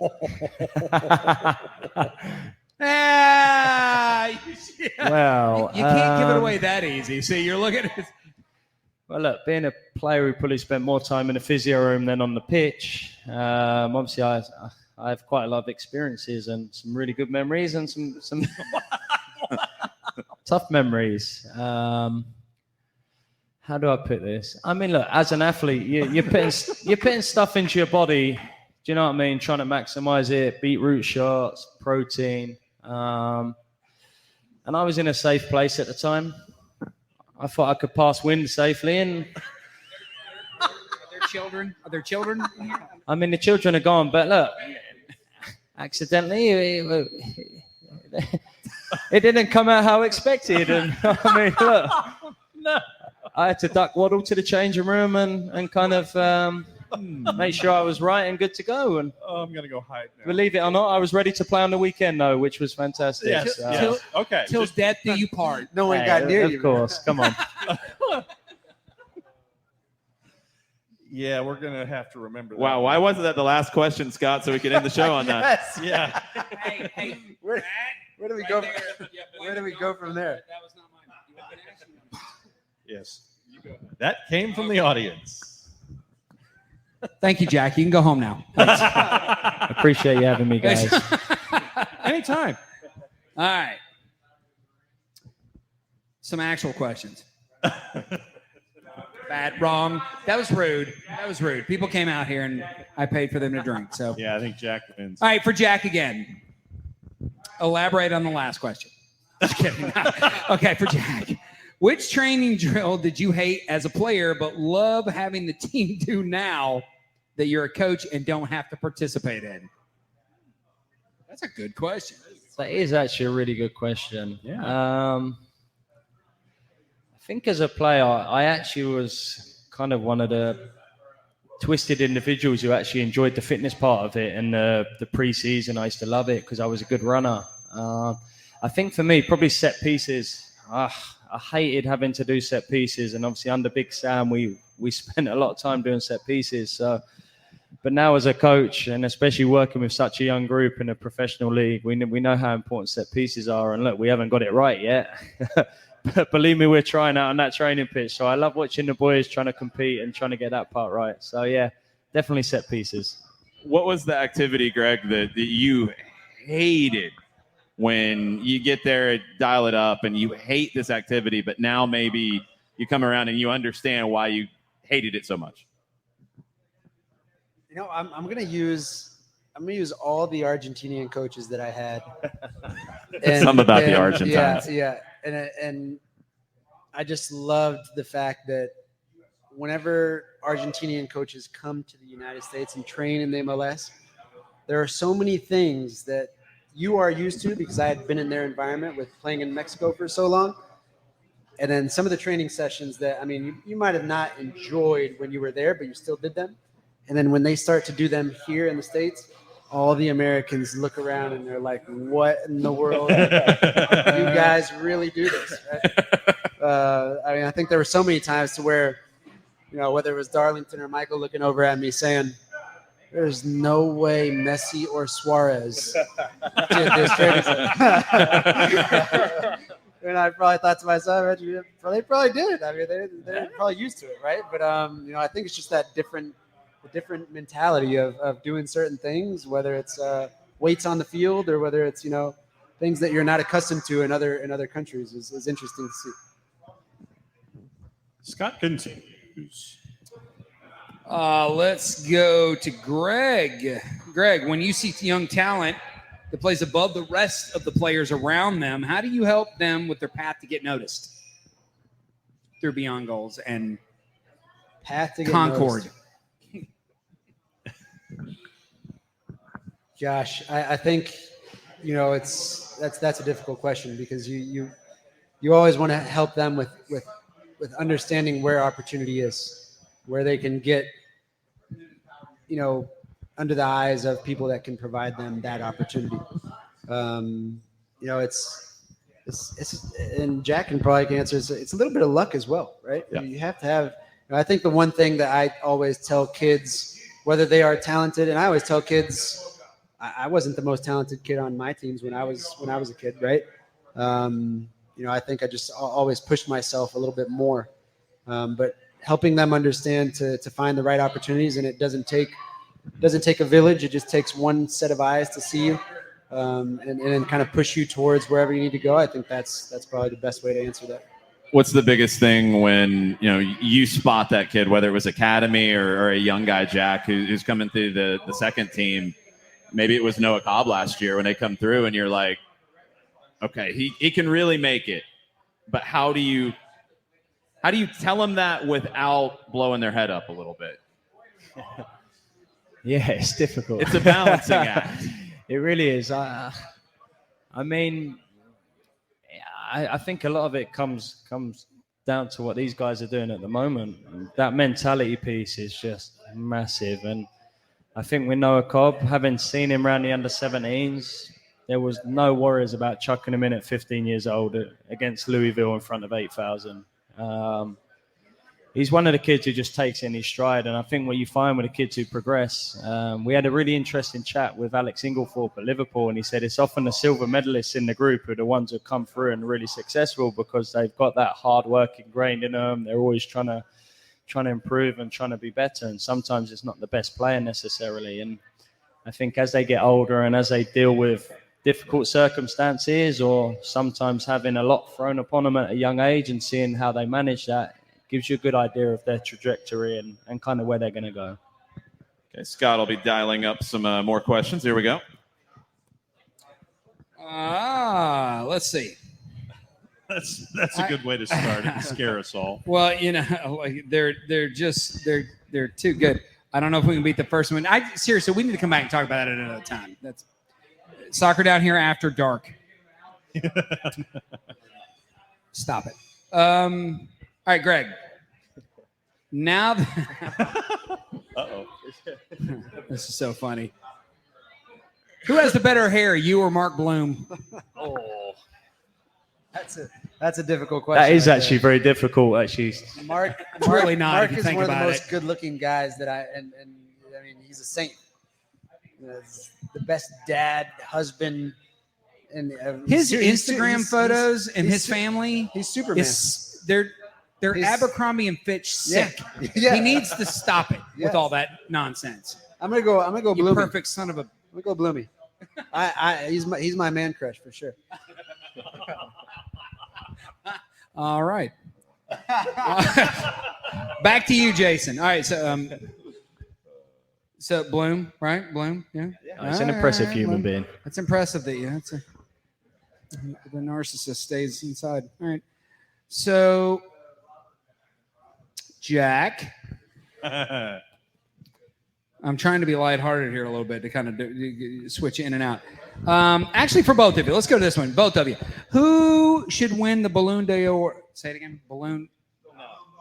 Ballon d'Or? I'm saying it wrong. Ballon d'Or. Yes, sorry. Ballon d'Or. Sorry. This year and why? Who should win the I knew I Balloon was saying it d'Or? wrong. I'm reading. Who wins the Balloon d'Or? Ballon d'Or this year. It'll be interesting to get your guys' thoughts on this. Yeah, I'd like to hear what you guys. I think it's between Mbappe and Benzema. Benzema. It's the first year that it's really tough in a while. I mean, it was tough between Messi or Ronaldo, generally Messi, but it's one or two. Now, I mean, it could be a few different guys, you know? Benzema's hard to say no to right now. Maybe it comes down to Saturday. You know, it's a weird one, though. Did they change? I can't remember if they changed it to the calendar year, if they changed it to the European season. Because with the World Cup fitting where it does, we know that's going to affect it. Yeah. And if that's part of this conversation, whoever of Mbappe, Benzema, I mean, you could go through so many guys, Mo Salah, Son, like there's so many you could pull out. Like whoever has a big World Cup's going to win it. But if that's not part of it, and we take Saturday's result out of it, I'd probably have to go Benzema. Yeah, and I think they're going to get a job done Saturday. And the role he's played this year in the Champions League has just been incredible. Big goals, big moments, hat tricks. Like it's hard to look past him. Although if Messi has a good World Cup, I'm a big Messi fan. Whatever he does, I'd give it to him every year until he retires. I'm right there with you. Yeah, he can still have it even at PSG. He can have that. I think it's Benzema. Son is maybe the one that isn't getting talked about as having that kind of a year this year, but just incredible. I do want to ask y'all this because his name came up in a rumor today, and it was a big part of last year's offseason. Somebody like Harry Kane, is he or can he be at that level in your mind? Yeah, I think he can too. I don't see why not. I mean, I don't think he gets talked about at that level, but I don't think he's far off. I think what he's done in an average performing team this year has been incredible. And you put Son in the same bracket, obviously, with the goals he scored. I think the frustration of obviously not getting a move at the start of the season hindered his performances. But Definitely. I mean, I would have loved to have seen him in that Man City team. Obviously, we're going to see Haaland this year. Yeah. I would love to see Harry Kane make the move. And if you look at what Benzema are doing, you look at what Lewandowski are doing in their latter ages, I think there's still hope for him. And he's some player. He's finishing, but I mean, his ability to drop deep and play as a 10 and find the pass, his hold-up play, he's got it all. So I'd love to see him in a team who's really firing on all cylinders and competing for all the big trophies, because that's where you need to be if you really want to kind of been put up there with the big boys. Yeah.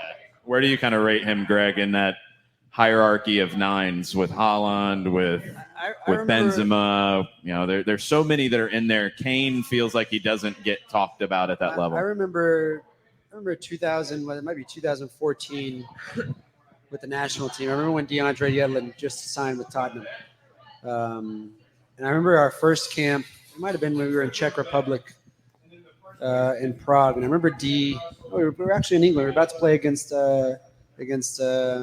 Colombia in London. Oh, yeah. At Craven Cottage. And I remember D speaking so highly of Harry. And that was the beginning of his, right? Yeah. You know, him creating kind of his own empire as a player, right? And doing it consistently. And I think when D was talking about him, just rated him so highly, and we hadn't yet seen that. But I think the one thing he does have is that consistency of doing it, maybe when not a lot of people do believe he is at that level or standard, but he continues to perform at that level and standard. So why not? Side note, my own question, and just perspective-wise, does he get overshadowed on his own team, Son? He has kind of exploded on the scene in the last 2-3 years as a top-flight player in the Premier League. Is he getting overshadowed on his own team? Is it a situation where maybe, because I feel like they're both underrated. Yeah. Is it a little bit of they're seen as a duo and not as individually great individual players? I think you speak to any Tottenham fans, and I know a lot of Tottenham fans, Yeah. and they love him. They love Son, and it's almost as if they're trying to keep him under the radar as much as possible because it's sort of just coming out now. He's gone back with a golden boot, got the hero's reception, and it's like maybe one of the real sort of top boys is going to maybe pay interest and take him. But the fact he's doing what he's doing, the fact he scored that many goals with no penalties this season as well is just incredible. So I think you put him up there with the very best. And what I love about him so much, he's just got so much personality. You see him how he is around the place, around the training ground. He's always joking with the players, and he just looks like he's enjoying what he's doing, and it makes it even better. All right. Sorry. Technology. That's my line, Scott. It is yours, is it not? This is updating constantly. All right. So let's go. Greg, with all the injuries on the team these days, have you considered coming back? Don't we get this question every single time you're on the team? Yeah, we do. I feel we get I this think question so. every single time we go somewhere. All right, scratch that. You're not coming back. The end. There. No, wrong. All right, let's say, because we keep losing people, let's say you do have to come back. How many minutes could you give on Saturday against Columbus? I'll tell you this: there's not a person on that team that could still beat me in a beep test. Oh, I never lost a beep test. Really? All right.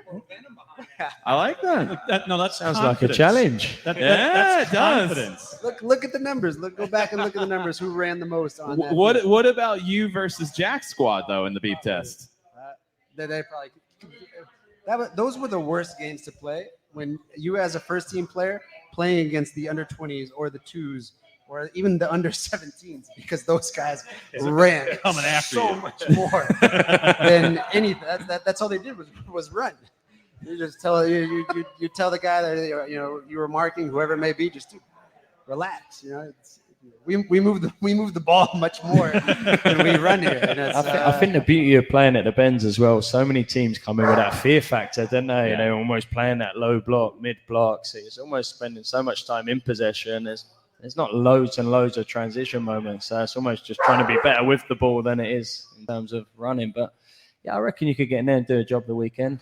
You could get to the second half for sure. no way. I'd cramp up 10 minutes in, man. Okay, From nerves. So then basically what you want is to be subbed in at 80 with a lead. And so when you get to 90 and you just start cramping up, it's like that creative dark artsy and time wasting. Is that here? You're reminding me of the final of 2018. That's exactly what happened.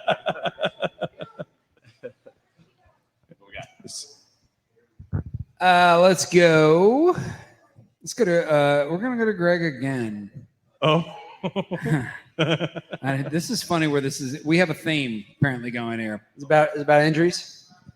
No.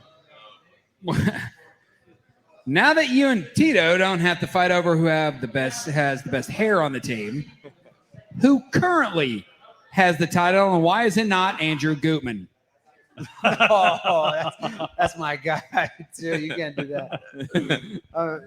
Do you have that recorded? I'm going to send it to him. Yes, I'll send you the clip. I'll tell you this. I think, man, and this is probably for Jack too. The one thing I miss the most, and it's funny because I always get messages from Andrew and from guys that I've played with in the past or now on Atlanta, and they always send me texts and they're like, man, people have so many stories of you here, just how mean you were to everybody. Wow. And I tell them that's what creates that camaraderie, right? It's just, shooting the, whatever it may be in the locker room and creating these like inside jokes that you have with everybody. That's not playing anymore. That is what I miss the most.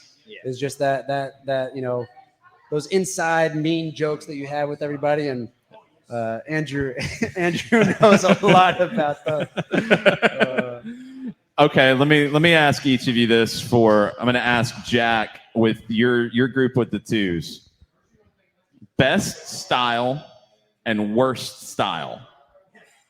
They did the best dressed, worst dressed thing with the first team. Who's the best style, the most stylish out of your twos roster, and who's got the worst style that needs some help? Good question. Ooh. Aidan McFadden, worst style. Luckily, he's a good footballer, got loads of technique, so hopefully he can push on and get around that first team, but he dresses terribly. Terribly. Lovely kid, fantastic player. Lovely kid, but you dress terrible. Now, best style. I mean, I'm going to be honest, the standard's not great. Different these days. The standard's not great. I don't know, maybe I'm getting old. They're young. They've got some time. They're learning. I'm going to... They come back with Jinkos. I would say young Matthew Brick, under 17. Matthew Brick, really? Yeah, he's an old soul. Got a bit of French, you know what I mean? He's got a little bit of culture, a little bit of class. He dresses fantastically well, but the rest of them are terrible. Terrible. All right, we need to send stylists to Atlanta United too. We can work on this. During your time with Atlanta United, Greg, most stylish and just least stylish. I'm going to go, gosh, man. I'm going to go with the two most good-looking guys that I think have ever played on Atlanta United, could wear anything and they still look cool, was Tito and Franco Escobar. Okay. Those guys could wear absolutely anything and they still look so stylish. I mean, Tito would come with the tightest shirt. Medium? And even that, more than that. You know? Wow. An extra medium. Wow. But, man, worst style.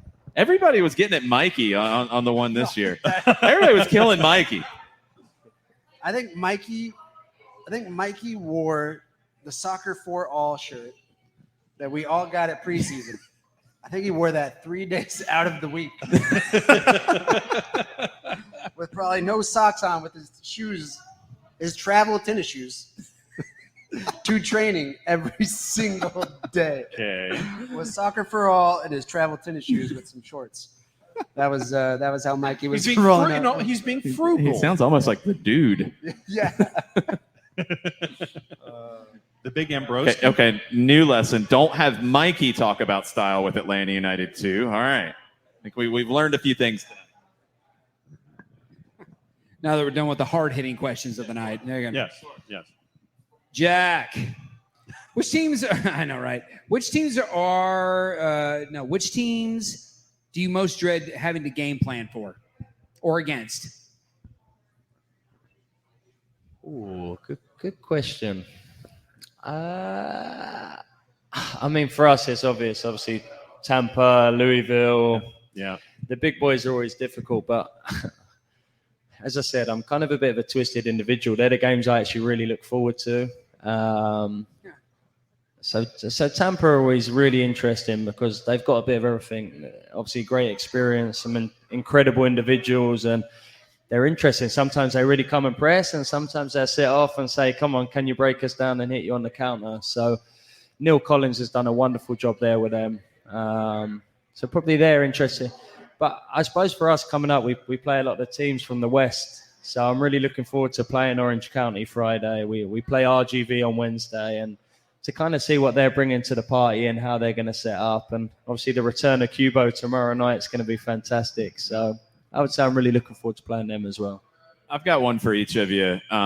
Jack, to follow up on that a little bit, who's a player that you've seen last year, this year in USL Championship that you look at and you're like, why is he not in MLS? Do you know what? There was a couple last year.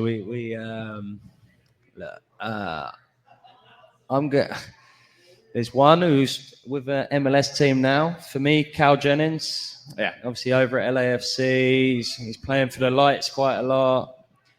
Atlanta boy. I've been out on the park training with him, and I've seen him firsthand how hard he trains, how serious he takes it, and everything he can offer us. So for me, it's great to see him obviously getting small opportunities with LAFC, and every time he plays for the Lights, he lights it up. He's fantastic. So it'd be interesting to see how that goes over the next season or two. And I would love to see him back home in an Atlanta United jersey and kind of doing the business there. So yeah, he's probably one, and probably another one's Omby. You see him score again. That was the one I had in my head. Thank you. Yep. What a player, man. Love that guy. And as a I player. don't know if you really appreciate him until you kind of see him up close, because you kind of see his stats are great. He's playing in a wonderful team in Louisville, but when you see him up close, I say to the young boys, just watch his movement and his cleverness and his understanding of when to arrive in space, when to play quick. He's fantastic. And obviously another great goal from last night. And I thought Louisville were really unlucky in the game against Nashville. Yeah. So for me, one to watch and obviously a great player for our young boys to look up to. And let me twist this a little bit for you, Greg. So player that either you played with or you saw you played against that you were always like, man, why hasn't he broken through into the national team with the U.S.? That you thought had the ability, had the level, just didn't quite, maybe not right place at right time. That is truly a hard question. I don't know if I'd be able to answer that. How about this? If he can't answer it tonight, we can think about it, and you're on with us tomorrow. Yeah, so. You can think about it tonight and answer tomorrow. I have to go home and think about all the guys that I've played. Yeah. Go into your office. Or somebody who got a little bit of time, but just didn't become a regular. That you were like, man, he's got the level. Everything's there. I'm trying to think of guys that were probably within my squad when we were there. I'm not sure. Can't pinpoint. I think okay, I'll tell you this. Yeah, I think Joe Zhao at one point. He tore his ACL his debut game against Ecuador. I remember we had Valencia on our side, which that was a challenge as well. But I remember I played a ball into Joe, and I remember he was so lightning fast. I mean, that was a good matchup for Valencia just to have him. And I mean, Joe was a 20-year-old kid, right? 21-year-old kid, 22, and just right when he pushed off tore his ACL right there. And I think that was a kid that I would say, came back and did an awesome job at Cincinnati after being back in the second Bundesliga. I think he was in Sweden for a while. I think he's in Sweden right now. That's one of those guys that you look at and you say, man, maybe without just one little injury, that was his first debut game with the national team. Never really got a look after that ever again. But a guy that could have been a key player and maybe a veteran on the team of what they are right now. So I'm gonna take him. He's one of my great friends. I grew up with him. But he was, I think at that time he was playing for Borussia. He was playing under Jurgen Klopp. And he was coming in as a sub at Borussia Dortmund. And so I think back to what his career probably could have been if not for a major injury. That was a guy that was and really never got a look ever again. So I'm taking Joe. We got three more. All right. We're going to close out the kind of silliness a little bit. Jack, I heard everybody laughing. That's kind of funny. But seriously, how is the beer culture here in the States versus England? As we sit here amongst one of our fine brewery establishments in Atlanta. It's great. It's a good question. I mean, I come through at a time where that culture in England was you play Saturday night, the entire team's out. And when I talk about like a big drinking culture, Kevin Nolan, James Collins, Andy Carroll, all these big guys who knew how to drink. Yeah. But I think a big part of that was, especially when we were in the championship, we'd play on a Saturday and literally 90% of the team were out on a Saturday night together. And it's some of them moments, not everyone drunk and not everyone got silly, but being in that environment and just some of the stories that would come out. And then Sunday morning when you're in the changing room, Monday morning, just kind of that closeness. It really brought us together as a group, and I think that really helped us in some difficult times. And I must say, the Americans are pretty good at drinking. Not bad. This is a beautiful brewery tonight. So, but the game's moved on so much now, though. These young kids are phenomenal. They don't touch the stuff. They're so focused, and I think they know probably the effects that alcohol can have on your body and how long it takes you to recover. And I'm so impressed with these kids now. They stick to vodka and tequila, I think, rather than the beers. So I was about to say millennials, but that's not appropriate or accurate. All right, two more. Here we go. All right, so we got one for the group that I'm gonna end with. All right, so Greg, this is the second to last one here. How does Beyond Goals help address pay to play in the United States? Pay to play is such a difficult topic to speak about, right? I think if I could change anything within youth soccer today, it would be able to find a way to bridge that gap to create more opportunities for kids that don't have the ability to pay to play. We have some people here tonight going to work on that. Yeah. Side note, go ahead. And I think that takes a lot of people to do. Yeah. It's ultimately, it can be seen as a huge business at times, right? Whereas sometimes we're not thinking about the true development of these kids as players, rather than thinking maybe creating a winning team can create more players to come play for this team, right? Rather than say, okay, this player could be a great player, a fantastic player one day, then let this kid create his own path. It's such a difficult topic. It's almost like talking politics and religion, to be honest. But I think somebody's got to pay. I mean, sure. ultimately, like if you're going to have professional coaching, you're going to have referees, you're going to have fields, for sure, you're going to have training facilities. Like that stuff costs. For sure. Got to come somewhere. And so many pay-to-play clubs do provide scholarships. Yeah. But I think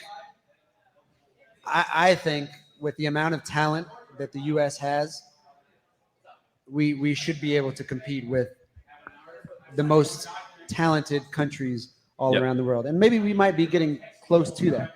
But I think the day that we start to bridge that gap of finding kids that maybe don't have to start working at 13 or 14 years old to help their families and also give them an opportunity to be on one of those pay-to-play teams, that's when you're going to start to bridge that gap. And I mean, if I'm correct, wasn't it Zlatan Ibrahimovic said it was one of the biggest problems that the United States has in growth of the sport is that there's pay to play.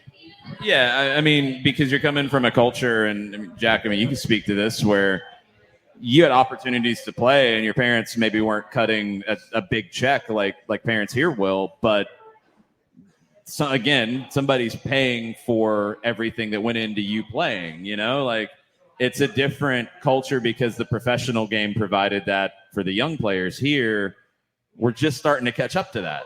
Just now, I mean, kids like this generation's really one of the first to have that opportunity to play with a professional club from a young age, not just to maybe be a pro, but to get to play without paying. Yeah, I think it's massive, and I think Greg touched on it. The talent pool in this country is just incredible. And if there is a way to bridge the gap and to make it easier, then you need to try and find a way.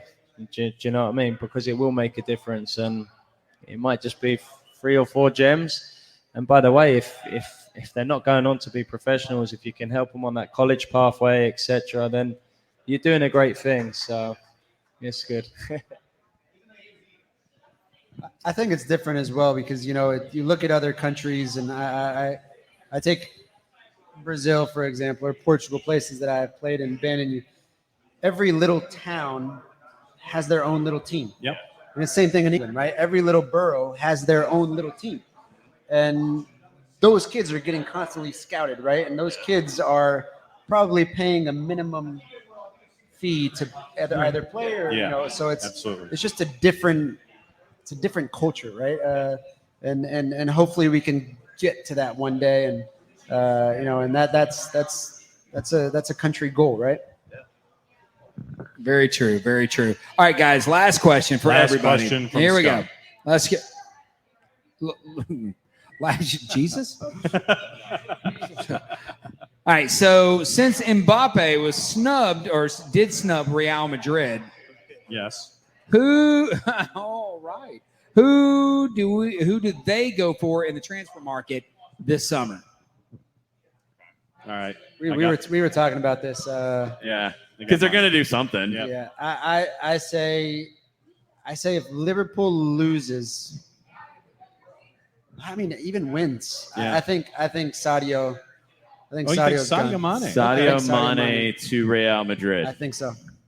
Okay. I mean, if he wins, he leaves a legacy, and if he loses, he's a pretty emotional guy. And He's going to Real Madrid. John, who do they go sign? I think they overpay for Mo Salah. I don't think Mo's leaving. I would have thought he was leaving until he said he's not leaving. He said today. We were talking Yeah. about this earlier. He said today Yeah. that he's staying. Until he said that, I would have agreed with you. But I don't. If he says that and then goes, ooh, Yeah. that's going to be a He'll- problem. He'll never But not walk didn't alone. Sadio Yeah. Mane say that he was promising some kind of historic announcement or After whatever? he says he's Yeah. going to say what he's doing next after, the game. Yeah. the final. Yeah, Whether he's leaving a legacy or whether he's yeah. leaving a club that's not able to Mhm. win their second Champions League while he's there, right? But regardless, I think they overpay for somebody. Oh well, yeah. Absolutely overpay for somebody. Who are you thinking, Jack? Good one. How about this? Declan Rice.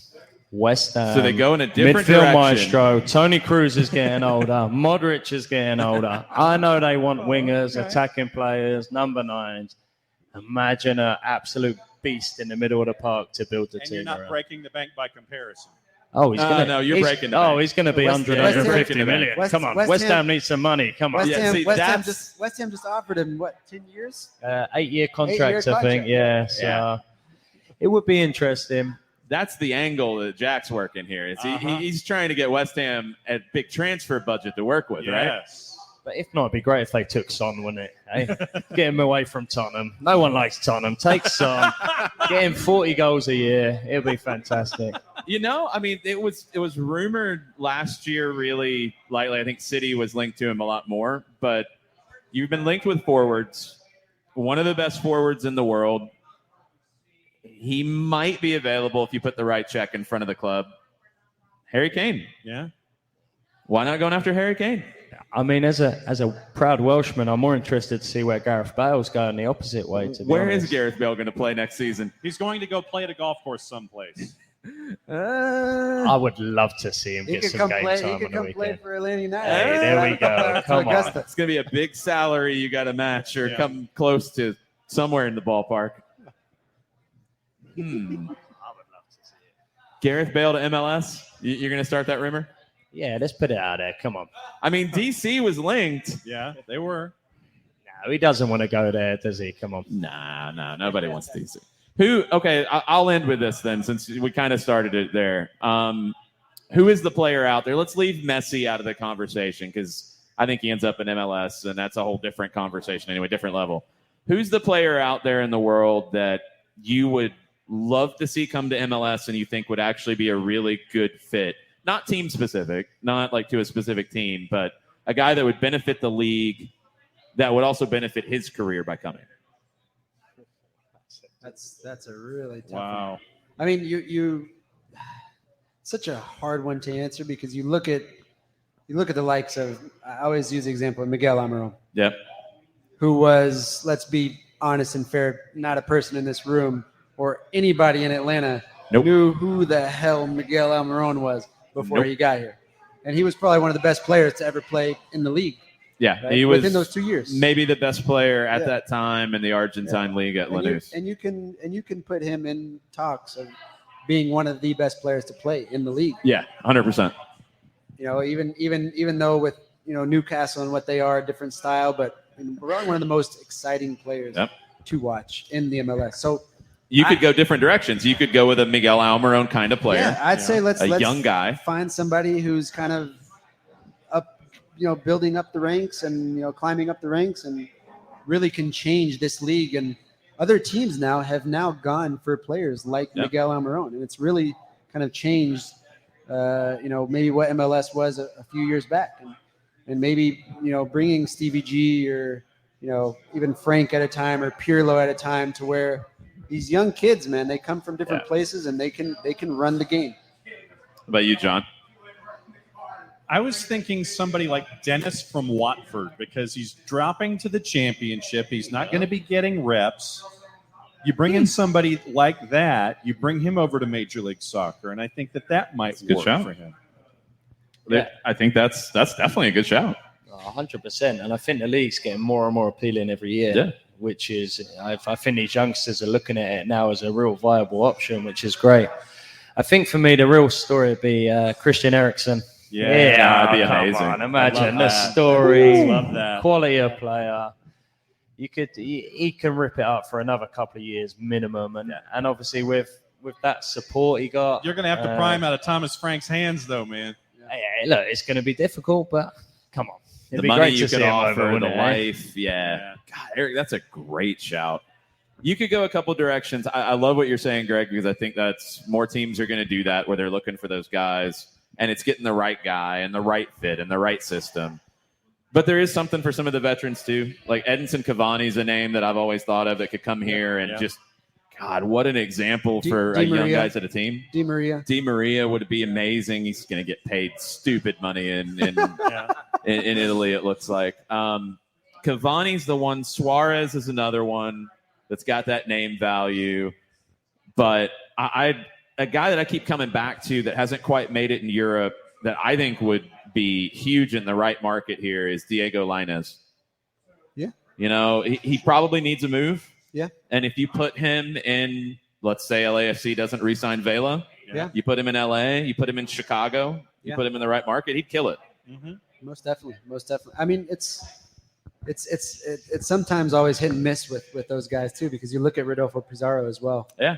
Within Miami. I mean, he was probably at the peak of his career. Oh, he was incredible at Monterrey. When Miami started, signed him, and then it's so many different moving pieces with those guys, with those young guys. You need guys that you can build them around, right? And maybe Miami wasn't the best fit for Pizarro, but if you find the right place for Diego Lainez, it could be a winning team for sure. Yeah, it'd be interesting to see.